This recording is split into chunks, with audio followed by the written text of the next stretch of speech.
आप लोग एक दृष्टांत सुने होंगे गुरु का डंडा मारना। एक शिष्य था तो गुरु बोले कि तू सावधान रहना, यदि सावधान ना रहे तो मैं डंडा मारूंगा। और कभी भी पीछे से आकर एक डंडा लगा दिया करते थे।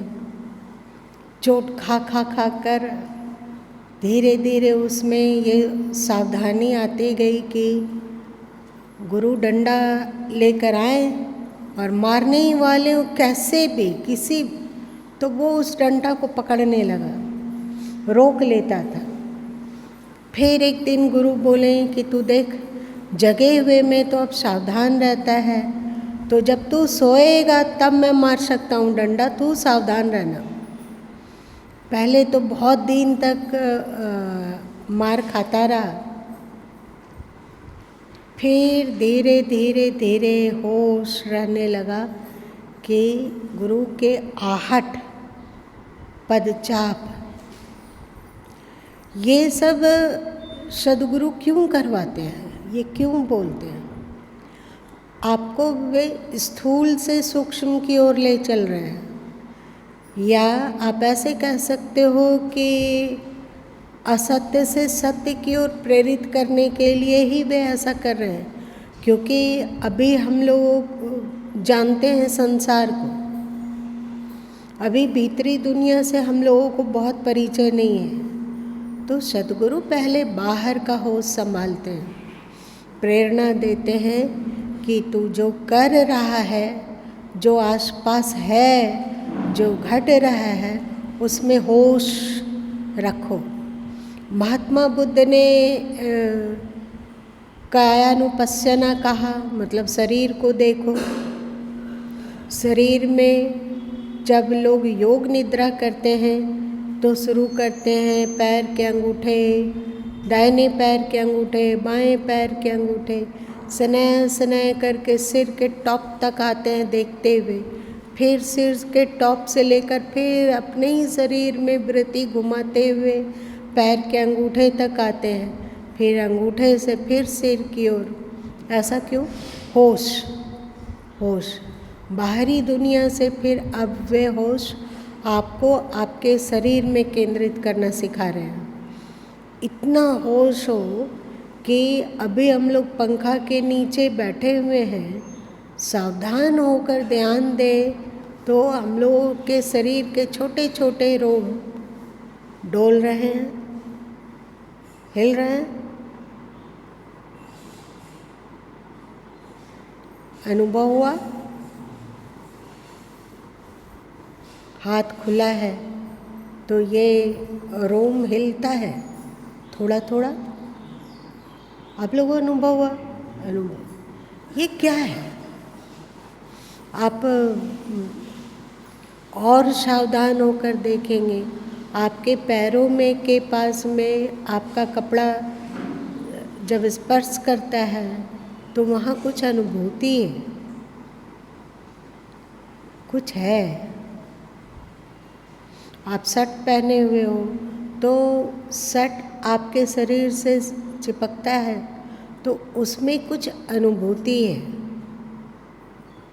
उसका कपड़े का शरीर से टच करने का की अनुभूति, उसमें होश रह सकते हैं। ऐसा करते करते फिर उन्होंने श्वास देखना, स्वर योग, श्वास देखना आते होश में रहने के लिए, और कुछ नहीं है।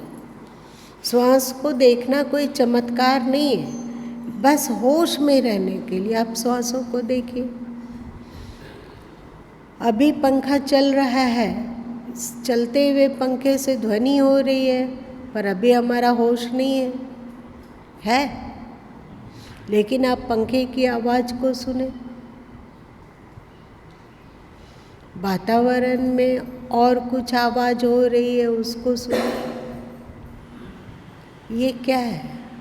होश की सघनता। फिर श्वासों को देखते देखते मन को देखने की क्वालिटी आ जाती है। मन में कब कौन सा विचार उत्पन्न हो रहा है ये हम लोग जानने लग जाते हैं। मन में एक सूक्ष्म अति सूक्ष्म विचार भी उत्पन्न होता है तो वो हम लोगों की जानकारी में रहता है कि अभी मन में ये विचार उत्पन्न हो रहा है। और साथ साथ में साक्षित्व से मन सूक्ष्म होने लग जाता है तो इसी मन में कैपेसिटी आ जाती है कि मन में उठने वाले जो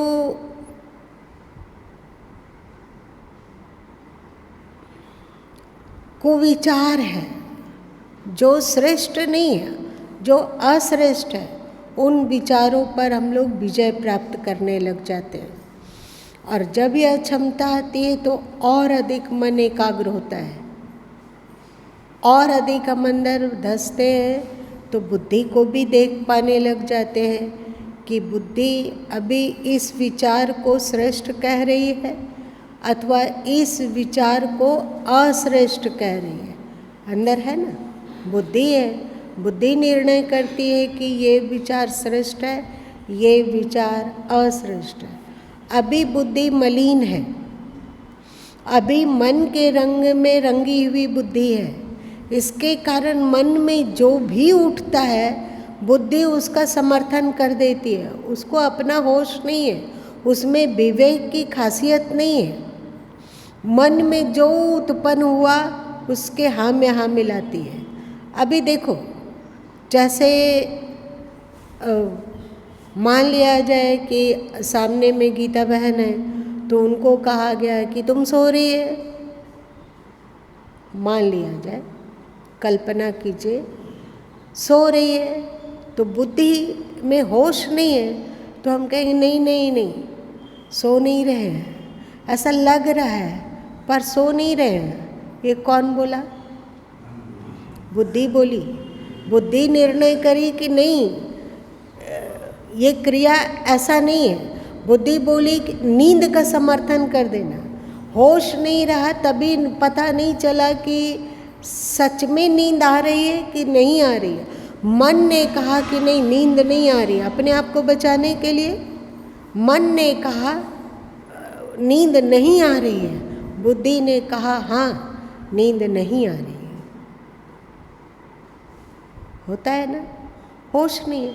बुद्धि क्या कह रही है इसका साक्षी हम है भाई, मामूली बात नहीं है। गीता में श्री कृष्ण ने स्पष्ट शब्दों में कहा शरीर से पर इंद्रियां हैं, मतलब शरीर से सूक्ष्म इंद्रियां हैं, इंद्रियों से सूक्ष्म प्राण है, प्राण से सूक्ष्म मन है, मन से सूक्ष्म बुद्धि है, और बुद्धि से भी सूक्ष्म हम लोगों के भीतर विराजित चेतन तत्व है, हम लोगों के भीतर की आत्मा है। लेकिन हम लोग मन और बुद्धि, शरीर मन बुद्धि, शरीर मन बुद्धि, इसके आगे की बात तो, और इन सब का संचालक मन बना हुआ है। और मन जो भी कहता हो हम उसकी हाँ में हाँ मिलाते हैं। मन हमसे हाँ में हाँ मिलवा देता है। जैसे मान लीजिए कि रास्ते में एक प्लास्टिक उड़ा हुआ हो, एक उदाहरण, हम लोग वहाँ से गुजर गए, तदुपरांत यदि गुरु माँ आते हो और कहते हैं कि देखते नहीं हो, तुम लोग को होश नहीं रहता है, देखो रास्ते में प्लास्टिक उड़ा हुआ है, तो हम लोग क्या कहेंगे? कि अभी सोच ही रहे थे कि उठा के डस्टबिन में डालेंगे, यही ना कहेंगे? मतलब यदि मन स्वीकार कर ले कि हाँ बेहोशी रहती है तो तुरंत कहा जाएगा कि नहीं, सच में इधर से गुजरते हुए इधर होश नहीं रहा, और कोशिश करेंगे कि होश सघन हो, बस बात का समाप्त। तो पता तो चले कि नहीं हमारे भीतर बेहोशी है, तब ना उसका सुधार होगा, तब ना उसका इलाज होगा। हम लोग जैसे कैंसर वगैरह होता है तो सेकंड स्टेज तक तो अक्सर पता ही नहीं चलता है कि कैंसर है, इस कारण इलाज नहीं हो पाती है। और यदि फर्स्ट स्टेज में ही वो पकड़ में आ जाए, सेकंड स्टेज में आ जाए पकड़ में, तो उसको सुधारा जा सकता है, उसका इलाज है।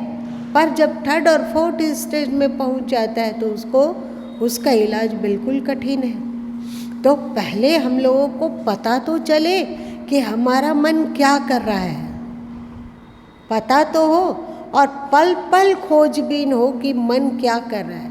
इसकी क्षमता होश देगा तो हम लोग जो हर समय अपने अनगढ़ और प्रक्षुब्ध सोया हुआ मूर्छित मन का साथ देते हैं, वो देना बंद हो जाएगा। फिर सोचेंगे कि नहीं, मन में ये त्रुटियां हैं, इसलिए इसको सुधारना है। इस अश्रेष्ठता को हटाकर हमको श्रेष्ठता मन में लाना है ना। हर स्थिति में अपने भीतर श्रेष्ठता का विकास करना है। अभी मन में ये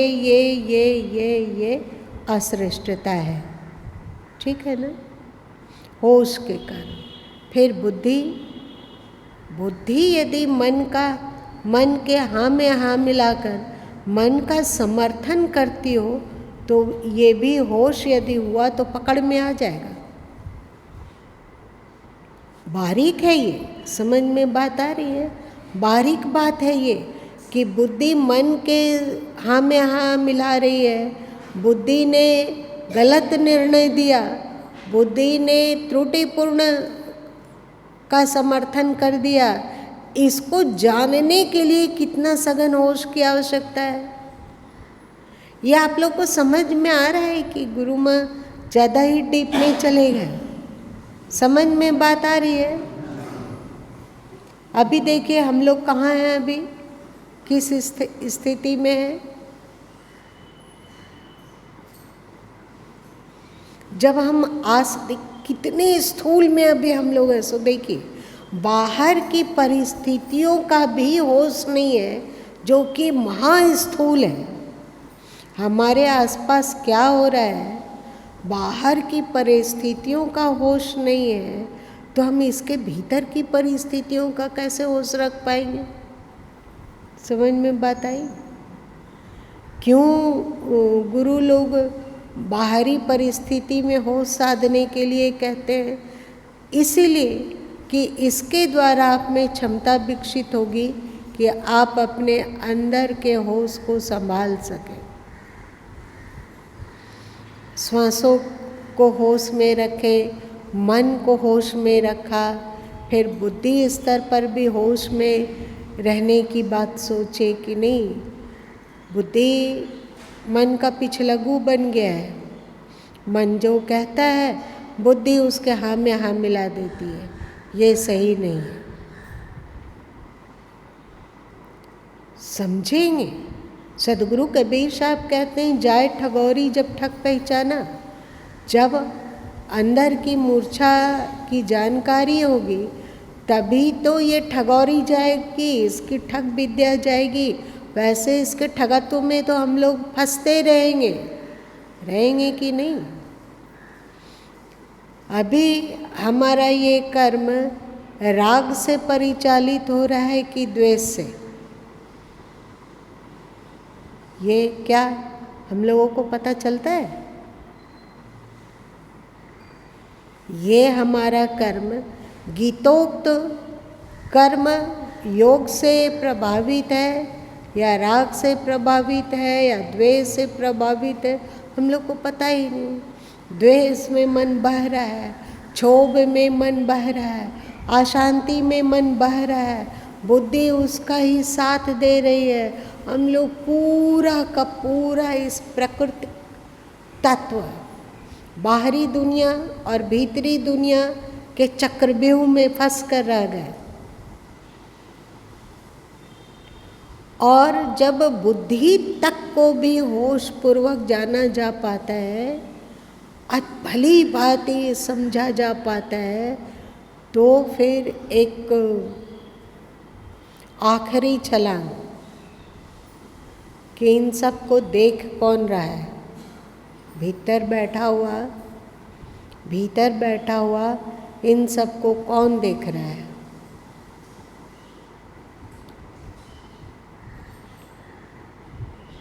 मन को भी देख रहा है, बुद्धि को भी देख रहा है, श्वासों को भी देख रहा है, शरीर को भी देख रहा है, बाहरी परिवेश को भी देख रहा है वो कौन? हाँ, तो बस वो कौन है, उसकी खोज, ये आखिरी छलांग है। फिर ये मैं क्या है, कैसा है,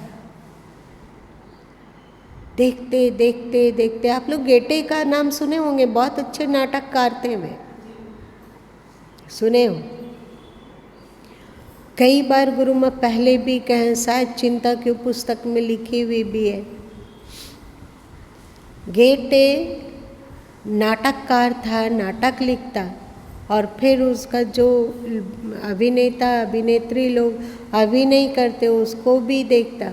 देखते देखते देखते देखते उनमें ऐसी प्रवृत्ति हो गई कि जब उनका आखिरी समय था, आखिरी पल, जब लोग कहते हैं कि उसको बुला दो, ये ऐसे संभालना, वो वैसे संभालना, उनका आखिरी शब्द था, अब पर्दा गिरने वाला है। आखिरी शब्द, अब पर्दा गिरने वाला है। इसका मतलब क्या हुआ?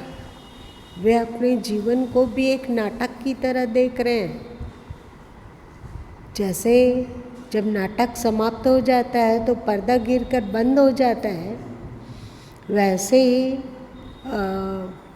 ये जीवन का नाटक का एंड होने वाला है, आखिरी पर्दा गिरने वाला है, ये होश। और वे मृत्यु को देखकर भी मृत्यु से परे हो गए। इसकी शुरुआत कहाँ से हुई?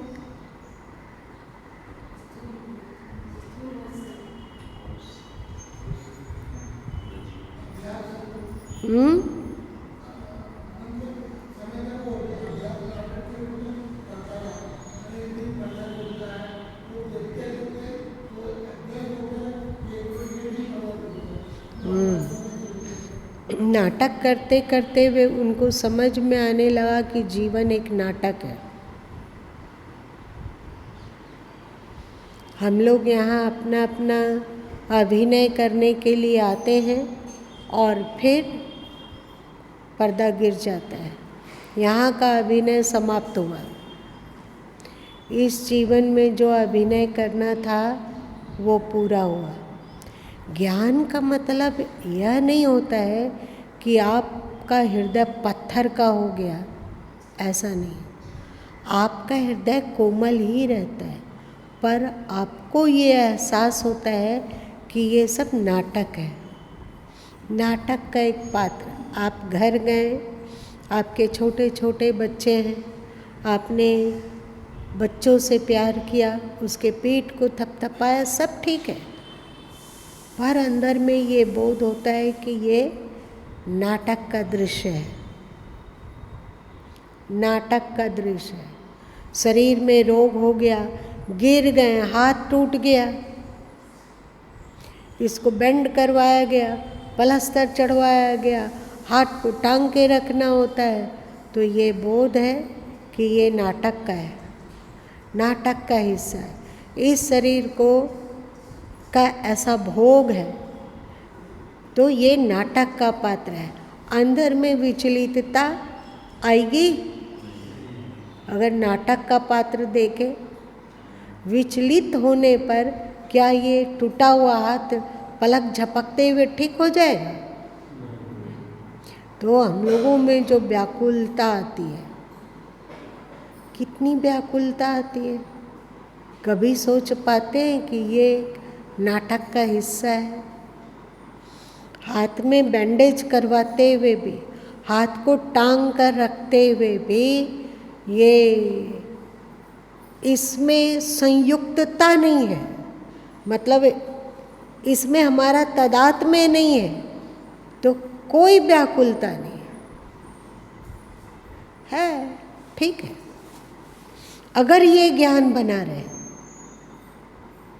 हर स्थिति में ज्ञान बना रहे, तो क्या हुआ? राम जी को देखो, राम जी जब सीता जी का अपहरण हो गया तो वो व्याकुल की तरह, पागलों की तरह चिल्ला रहे हैं, सीते सीते, गाछ वृक्ष पेड़ पौधे पत्थर नदी सबसे पूछ रहे हैं, तुमने सीता को देखा है? तुमने सीता को देखा है? दूर से ही शंकर जी ने जय सच्चिदानंद कहा और सती को भ्रम हो गया कि इतना मोहान्ध व्यक्ति ये कैसे हो जाएगा सच्चिदानंद? मेरे पति योगी राज हैं और ये इनको महान क्यों कहा गया? तो वो सीता का रूप धारण करके आई सती जी, है ना, कि देखा जाए कि इनमें क्या है। तो श्री राम प्रणाम करते हुए कहे, माँ आप अकेले? यदि वे चिल्ला रहे हैं, रो रहे हैं, बिलख रहे हैं, पागल की तरह विक्षिप्त होकर सारा कार्य कर रहे हैं, तो इतनी शांति से पूछना कि माँ आप अकेले? उनका कहने का तात्पर्य था कि भगवान शंकर आपके साथ नहीं है, और शांति से बोल रहे हैं, मतलब क्या वे भी एक नाटक कर रहे हैं? हम लोग राम जी का जहाँ जीवनचर्या को घटित करते हुए दिखाया जाता है, उसको हम लोग क्या कहते हैं? रामलीला। रामलीला, रामलीला, लीला मतलब खेल। तो राम जी अपने जीवन को लीलावत खेल सकते हैं, तो हम लोग भी तो उन्हीं के वंशज हैं या नहीं? हम लोग भी तो उन्हीं के वंशज हैं। उनका सूर्यवंशी मतलब कश्यप गोत्र। बहुत सारे लोग होंगे कश्यप गोत्र के।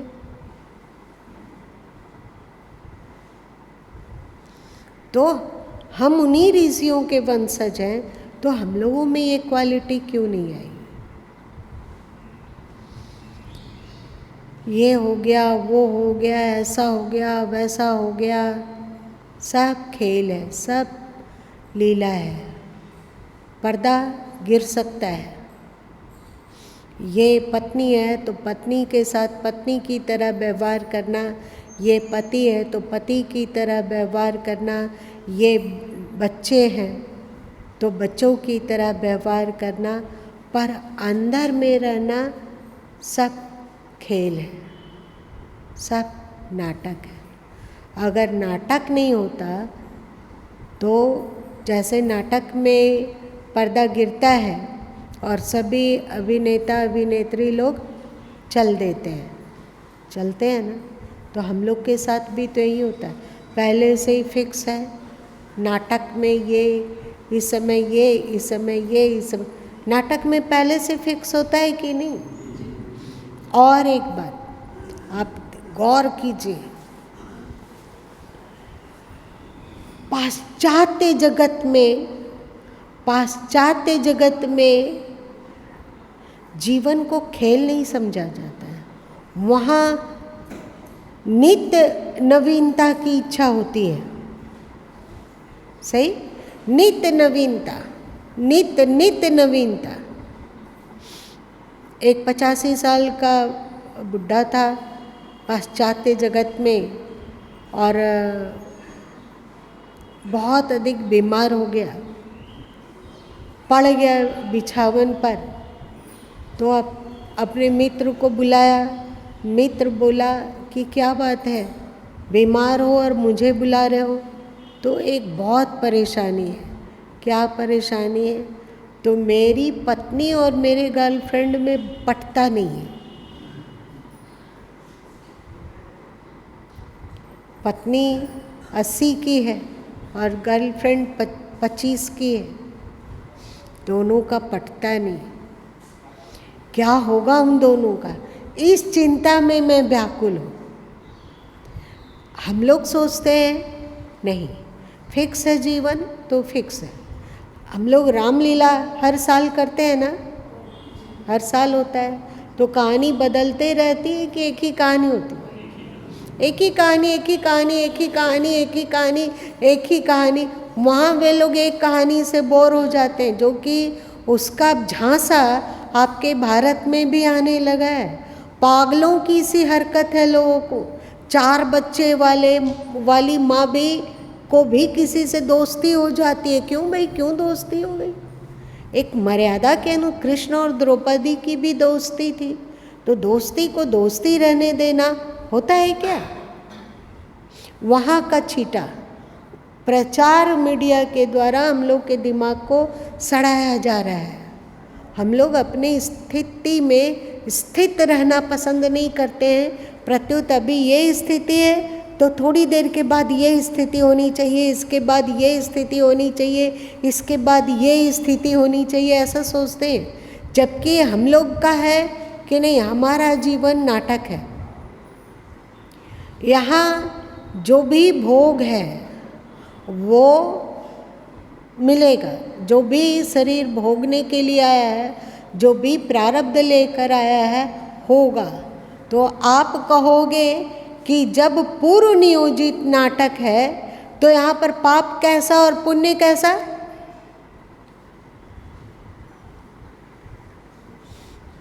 मेरी बात,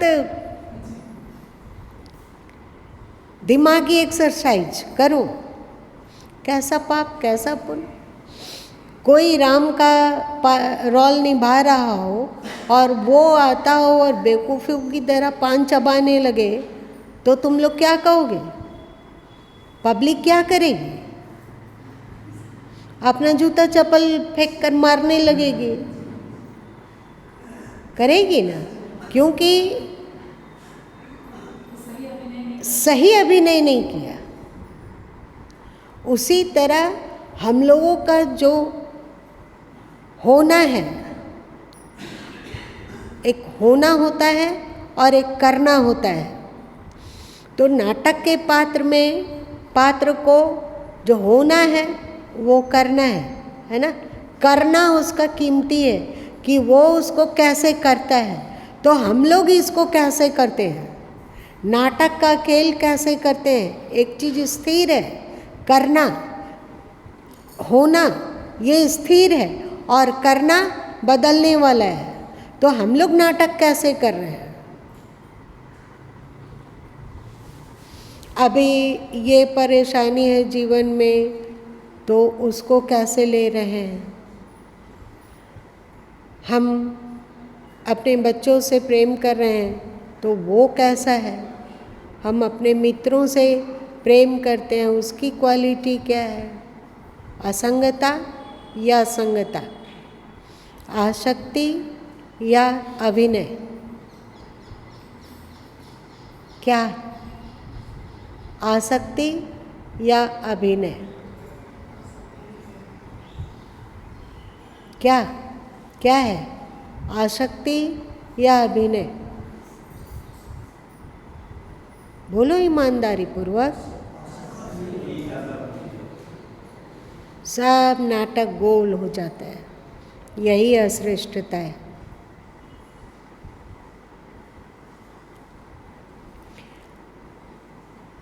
हमारे जो श्री सदगुरु कबीर साहब कहते हैं, क्या सोया बेचेत मुसाफिर, क्या सोया बेचेत, चाहे उठ जाग मुसाफिर भोर भई, अब रैन कहाँ जो सोवत है। तो ये जो उपदेश वे कर रहे थे, जागने की बात जो कह रहे थे, जाग जाग जंजाली जियरा, अब तो तू जाग रे, ऐसा ऐसा पद उन्होंने कहा। वो किसको कहा होगा? सोए लोगों को के सामने ये सब बोला होगा कि ऐसे ही सभा बैठी होगी उसके बीच उन्होंने कहा होगा? सब कोई जाग के बैठे होंगे सुन रहे होंगे तो उन्होंने ये क्या कहा कि उठ जाग मुसाफिर भोर भई। भोर हुए कब का बीत चुका है, अभी तो 10, 11, 12 बज रहा है दोपहर का, और आप गा रहे हैं उठ जाग मुसाफिर भोर भई। इसका मतलब क्या होता है? ये तो एकदम रॉन्ग बात है। होश के लिए वे बोल रहे हैं, होश में जाने के लिए वे बोल रहे हैं कि होश में आ जाओ। इस होश को साधना मात्र मानव तन में ही हो सकता है, इसीलिए इसे प्रातः मानो। ये सुबह है। सुबह क्यों है? क्योंकि इसमें जागने का ऑप्शन है, मतलब होश में रहने का ऑप्शन है। हम लोगों में ये क्षमता है होश में रहना। कहाँ? जैसे शब्द योग के अंतर्गत ले लो कि हम लोग जाने कि सृष्टि के कण कण में ओंकार गूंज रहा है, जाने ना। लेकिन ये ओंकार की ध्वनि आ कहाँ से रही है? ये ओंकार की ध्वनि आ कहाँ से रही? उसको मूल खोजते खोजते खोजते खोजते जाएंगे कि अणु अणु में यहाँ से ओम का गुंजार हो रहा है। सही, ओम का गुंजार हो रहा है। अब एक और प्रश्न है जो कि केवल सनातन धर्म ही करता है। ये ओंकार की ध्वनि यहाँ से उठ रही है, ये तो सही समझ में आ गई, लेकिन इसको जान कौन रहा है? 3 चीज हुआ। 3 चीज हुआ। हमें पता है गुरु माँ थोड़ा ज़्यादा गूढ़ हो रहे हैं। ओंकार की ध्वनि यहाँ से उठ रही है। ओंकार को जाना, इसी को जानना महा कठिन है कि नहीं? कण कण में ध्वनित हो रही है, इसको जानना कठिन है कि नहीं? कठिन है। फिर ये ध्वनि आ कहाँ से रही है, उसको जानना तो और कठिन है। और जब जान लिया गया कि ये ओंकार की ध्वनि यहाँ से आ रही है, तो उसको जान कौन रहा है?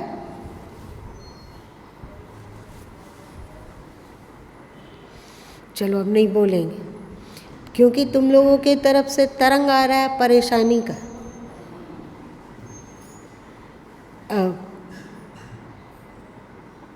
क्या उसको कहेंगे? घबराहट, बेचैनी, बोरिंग का। पानी निकालने वाला बोरिंग नहीं।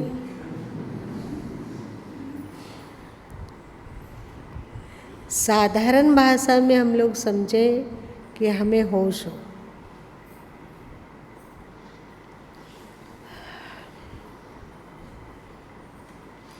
कौन कौन बता सकेगा कि अभी हम लोगों को मन होश में है या बेहोश रहता है?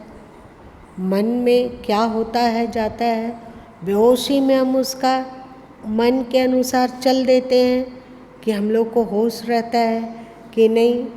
ये मन है, मन में संकल्प विकल्प है, मन का ये संकल्प विकल्प श्रेष्ठ है, ये संकल्प विकल्प अश्रेष्ठ है। किसको किसको पता है होता है?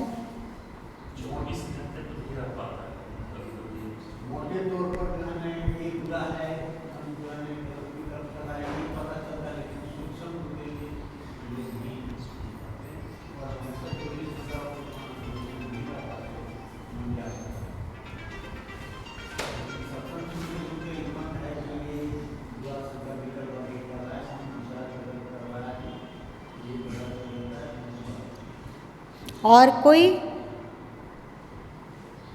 मन को देखना, और इतनी कैपेसिटी कि श्रेष्ठ को एक्सेप्ट किया, अश्रेष्ठ को रिजेक्ट किया। पहले मन को देखना। दूसरा, मन में संकल्प विकल्प होता है, उसमें से बहुत सारा श्रेष्ठ है और बहुत सारा अश्रेष्ठ है। श्रेष्ठ को स्वीकार कर लेना, अश्रेष्ठ को ठुकरा देना। बताओ बहन लोगों में या भाई लोगों में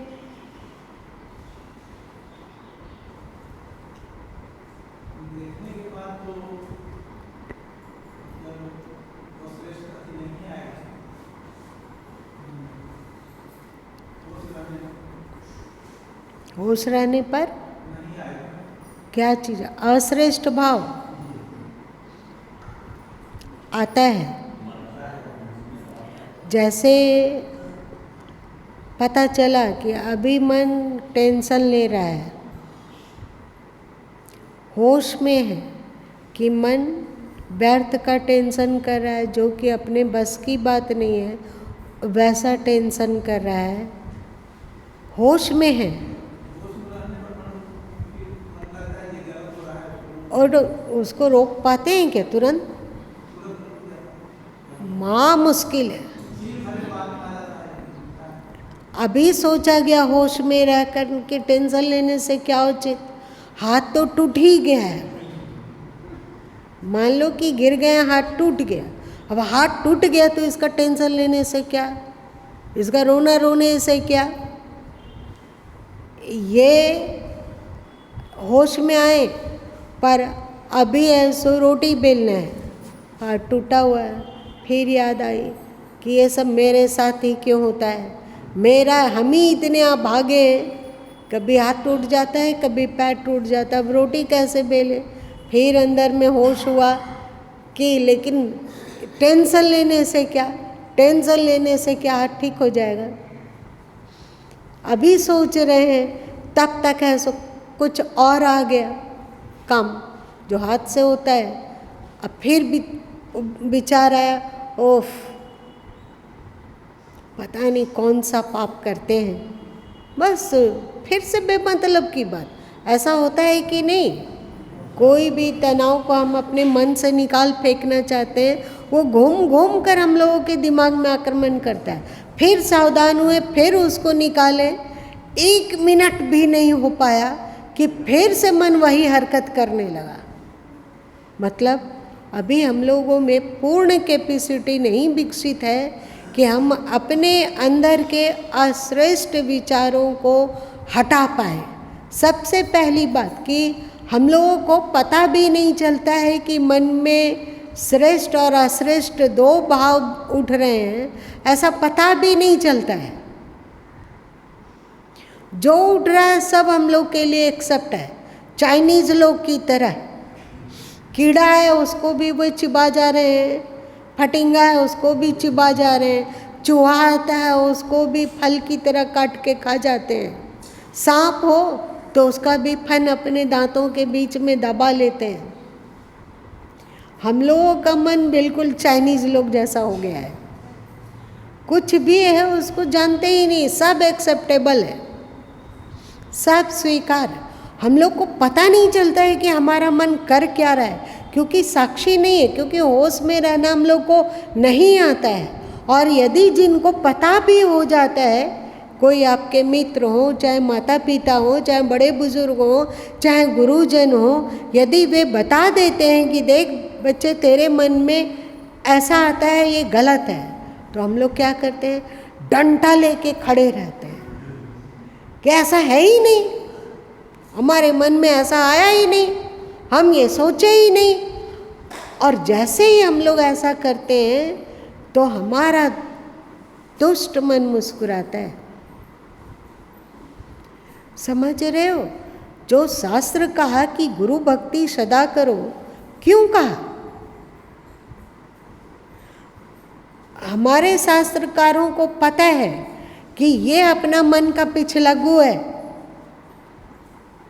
और साथ साथ में मन के साथ मूर्छित की तरह बह रहा है वो।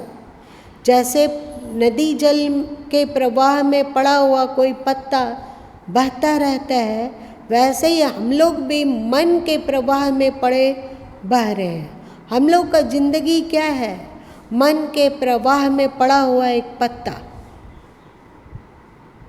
हम लोगों को पता ही नहीं होता है कि मन क्या गलत कह रहा है, क्या सही कह रहा है। मन कुछ कह भी रहा है ये भी पता नहीं है। तो ऐसे में मातृ पितृ भक्ति जो कहा गया बचपन के लिए, यदि माँ बाप के प्रति भक्ति होगा, प्रेम होगा, तो बच्चे को माँ बाप कहेंगे ना, बेटे ऐसे नहीं, ऐसे चलो, ऐसे नहीं, ऐसे करो। यदि बच्चे में प्रेम ना हो तो क्या होगा? आप हमको जन्म दिए हैं, इसका मतलब ये नहीं कि हमेशा लेक्चर देते रहें। हमें पता है कि क्या करना है और क्या नहीं करना है। बच्चा नहीं सुधर सकता है। सुधर सकता है क्या? नहीं सुधर सकता है। और बड़ा हुआ वो बच्चा, माँ बाप को जीवन का अनुभव है, वे यदि बच्चों को कुछ सीख देते हैं तो आज के बच्चे, मीडिया ये सिखाती है कि बच्चे को अपना जीवन जीने का अधिकार है। माँ यदि कुछ बोलती है तो बच्चा चिल्लाता है कि हमेशा हमेशा ज्ञान बघारते रहेंगे। और यदि माँ बोले कि तुम्हारे प्रति ममता है, 9 महीना तुम्हें अपने पेट में रखे हैं, तो बच्चा बोलता है इसका कितना आपका होता है किराया, सो पहले बोल दीजिए तो इसका किराया कितने? किराया लीजिए और अपना मुंह बंद रखिए, है ना।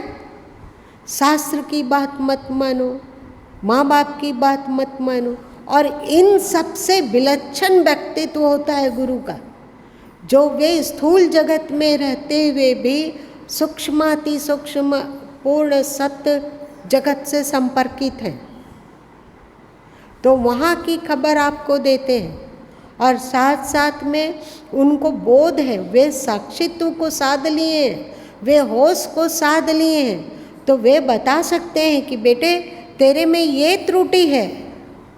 लेकिन हम लोग तो लाठी लेकर तैयार है, ये ऐसा है ही नहीं, ऐसा नहीं है, ऐसा गलत है, तुम बेहोश हो जाते हो, तुम गलत करते हो। तो हम लोग कहते हैं नहीं, ऐसा है ही नहीं, होता है ना। मतलब आपकी भक्ति यदि कुनकुनी है तो आपका सुधार कैसे होगा, है ना। कैसे सुधार संभव? इसीलिए कहा गया कि सबसे पहले आप जानिए कि हम लोग अभी मूर्छा में रहते हैं। उस मूर्छा से जो थोड़ा भी जग गया है, होश में आ गया है, उसके इशारों को समझिए और उसका अनुसरण कीजिए भक्ति पूर्वक। यदि गुरु माँ तर्क करते रहते, जैसे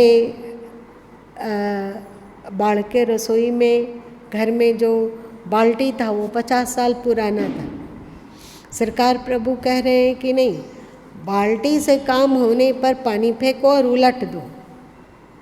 गुरु माँ तर्क देते कि फूट जाएगी बाल्टी तो क्या होगा, 50 साल पुराना है, देखने में भी मैला दिखता है, फूट जाएगी, फूट जाने देते हैं, नई बाल्टी आ जाएगी। तर्क कर सकते थे ना।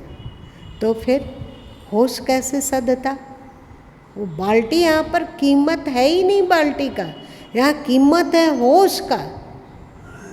होश का कीमत है। प्लास्टिक उड़ रहा है, उसे कोई आफत या आसमान टूट पड़ा ऐसी बात नहीं है, पर आप बेहोश हैं, ये महत्वपूर्ण बात है कि आप बेहोश हैं। आप होश साधिए तो जितना उनके प्रति भक्ति होती है, क्योंकि संसार में आध्यात्मिक और होश में रहने वाले गुरु की तुलना में अन्य कुछ भी कीमती नहीं है। जो हमारे ज्ञान को परिपक्व करे और हमें सत्य तक ले चले, ऐसा किसी में क्षमता नहीं है, ना माँ बाप में, ना पति पत्नी में, है क्या, ना बच्चों में। यही है होश। बाहरी स्थूल जगत में होश, मन में होश, श्वासों में होश, बुद्धि में होश, उसके बाद अपने आप में होश। सब रंगमंच है, हम लोग अभिनेता हैं, अभिनेत्री हैं, परफेक्ट अभिनय करो, लेकिन जानो कि ये नाटक है। आज इतना ही रहने देते हैं।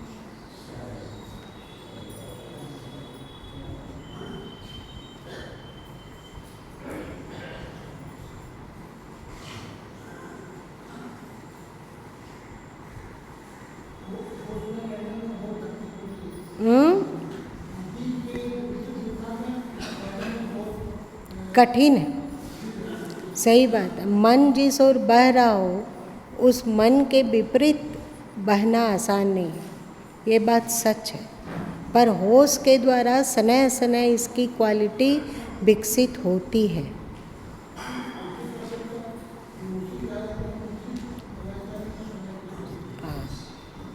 और इस ज्ञान के द्वारा शांति का वृद्धि होने की पूरी संभावना है कि नहीं?